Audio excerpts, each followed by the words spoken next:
बात थी। रानी चींटी बहुत मेहनती थी। सभी चींटियां रानी चींटी की बात को मानती थी। मिलजुल कर वे अपना घर बना रही थी। उसी जंगल में अप्पू नाम का एक हाथी भी रहता था, जो बहुत शैतान था। वह सभी जानवरों के साथ बहुत मस्ती करता था।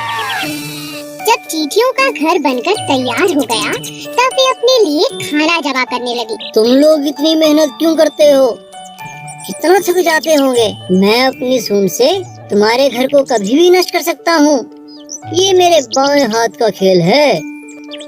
ऐसा कहकर अप्पू ने अपनी सूंड में पानी भरना शुरू किया। कुछ पानी पिया और कुछ चींटियों पर डाला।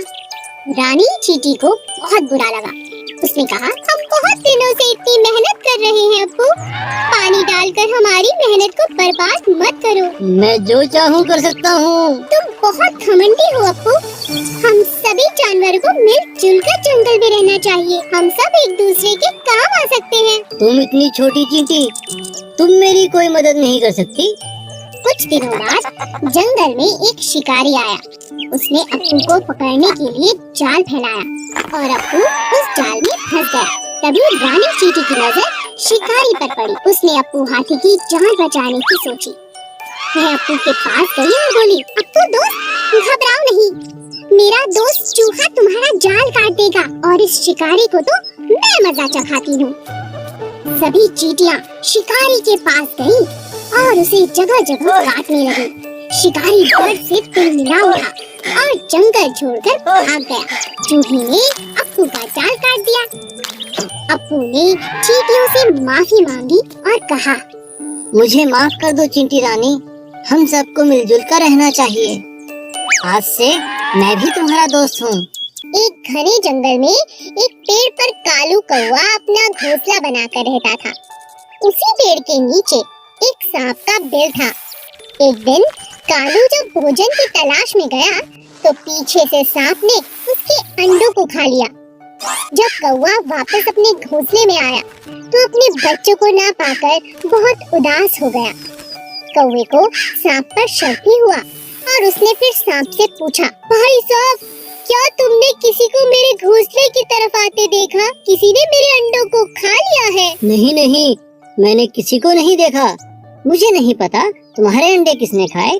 कुछ समय बाद फिर से ऐसा ही हुआ, पर इस बार कौवे ने सांप को अपने अंडे खाते हुए पकड़ लिया। अच्छा, अब समझ आया, तुम ही मेरे अंडों को खा जाते हो। मुझे तुम पर पहले ही शक था। तुम्हारी इतनी हिम्मत कैसे हुई?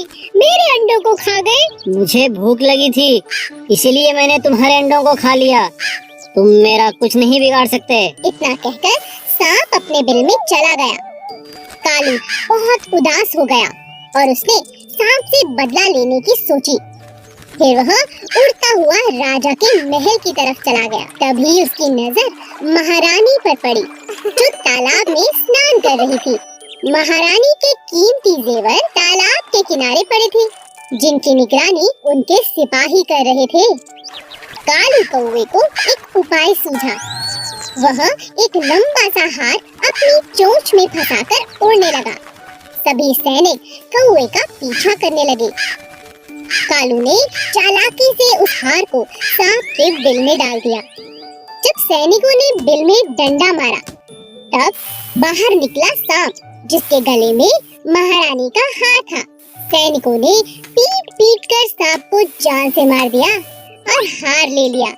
इसी तरह कालू कौवे ने सांप से अपना बदला ले लिया।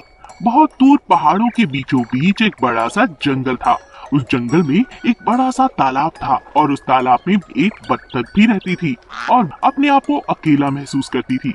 उससे बात करने वाला कोई नहीं था। वो बहुत ही गुमसुम रहती थी। एक दिन एक मछली बत्तख के पास आई और कहने लगी, बत्तख, तुम इतनी प्यारी हो, लेकिन तुम चुपचाप क्यों रहती हो? ऐसा क्या हुआ है? मैं यहाँ पर अकेली हूँ। इस तालाब में मेरे परिवार का कोई नहीं है। मेरे परिवार के सब लोग इस तालाब को छोड़कर चले गए हैं। अब मैं यहाँ अकेली हूँ, इसीलिए उन्हें याद कर कर उदास रहती हूँ। पर सब तुम्हें अकेला छोड़ के क्यों चले गए? मुझसे एक बड़ी गलती हुई थी, इसीलिए सब एक साल के लिए मुझे छोड़ के चले गए हैं। मुझे बताओ ऐसा क्या हुआ? मेरे परिवार में सबके अंडे सोने के होते हैं। हमारे परिवार को वरदान है कि जब तक हम अच्छे काम करेंगे और अच्छे काम करने में दूसरों की मदद करेंगे, तब तक हमारे अंडे सोने के ही रहेंगे। क्या तुम्हारे अंडे भी सोने के होते हैं? अब नहीं होते, पहले मेरे अंडे भी सोने के थे। अच्छा, फिर क्या हुआ? एक बार मेरी दोस्ती एक सांप से हो गई। उसने मुझे एक दिन चोरी करने के लिए प्रेरित किया और मैं उसकी बातों में आ गई। उसी दिन से मेरे अंडे सोने के नहीं रहे। मेरा परिवार इसी वजह से मुझसे दूर चला गया, क्योंकि मैंने चोरी की थी। तो मेरे साथ रानी मछली के पास चलो। पर क्यों? बताती हूँ, तुम चलो तो। ठीक है। वो दोनों रानी मछली के पास जाती हैं। रानी मछली बत्तख को रोज एक अच्छा काम करने की सलाह देती है। कुछ ही दिनों तक ऐसा करने पर बत्तख के अंडे फिर से सोने के हो जाते हैं। देखो बहन, मेरे अंडे फिर से सोने के हो गए। अब जल्द ही मैं अपने परिवार को मिल पाऊंगी। हाँ, और तुम्हारा परिवार अब जल्द वापस आ जाएगा। अरे वो देखो, वो सब आ रहे हैं। धन्यवाद। मुन्ना का रखवाला पवन एक बहुत अच्छा व्यक्ति था। उसे जानवरों से खास प्यार था। वह अपनी पत्नी और छोटे बेटे, जिसका नाम मुन्ना था, उसके साथ एक गांव में रहता था। राधा, मैं काम के लिए जा रहा हूँ, अपना और मुन्ना का ख्याल रखना। पवन अपनी दुकान के लिए निकलता है। तभी उसे दरवाजा खोलते ही घर के सामने एक बहुत छोटा सा नन्हा सा हाथी घायल दिखता है। अरे यह क्या? बेचारा हाथी, जरूर इस पर किसी ने हमला किया है। अरे अरे राधा, जल्दी आओ, दवाई लेकर आओ, पानी लेकर आओ। राधा और पवन उस छोटे नन्हे हाथी की बहुत देखभाल करते हैं, उसे अपने घर के अंदर रखते हैं। मुन्ना भी छोटे हाथी को बहुत पसंद करता है। कुछ ही दिनों में हाथी ठीक हो जाता है और दोनों, मुन्ना और हाथी, मिलकर खेलते रहते हैं। देखा राधा, छोटा सा हाथी कैसे हमारे बेटे के साथ मिलकर खेलता है। कितना प्यारा है ये हाथी। हाँ, आप ठीक कहते हैं। अच्छा, मैं दुकान पर जा रहा हूँ। उसी दिन राधा की सहेली शमा आती है। अरे, ये इतना बड़ा हाथी घर में क्यों रखा है? अरे तुम्हें पता नहीं? अपने मुन्ने को हटाओ यहाँ से, कहीं से चोट ना लग जाए। ये हाथी बड़े मनचले होते हैं, कभी भी मन में आए तो बच्चे को उठाकर पटक देते हैं। तुम्हें ऐसा नहीं करना चाहिए राधा।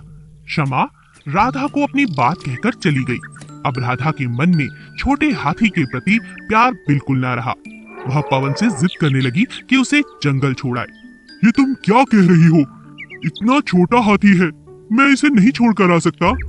मुझे नहीं पता, आपको इसे छोड़कर ही आना होगा। राधा नाराज हो जाती है। पवन के पास कोई और उपाय न था, इसीलिए वह नन्हे हाथी को लेकर जंगल में छोड़ने जाता है। अचानक पीछे से घर में आग लग जाती है। राधा उस समय घर से बाहर थी। अरे मेरा घर, मेरा घर! पवन बहुत परेशान था। अचानक उसने देखा राधा घर के बाहर है। अरे तुम यहाँ हो, मुन्ना कहाँ है? मुन्ना तो घर के अंदर है। तभी उन दोनों ने देखा कि नन्हा हाथी अपनी सूंड में मुन्ना को दबाए घर से बाहर भागता हुआ आ रहा है। वो देखो हमारे हाथी ने मुन्ना को बचा लिया। और तुम हमेशा हाथी की बुराई करती रही। और इस तरह राधा को अपनी गलती का एहसास हो गया और हाथी बना मुन्ना का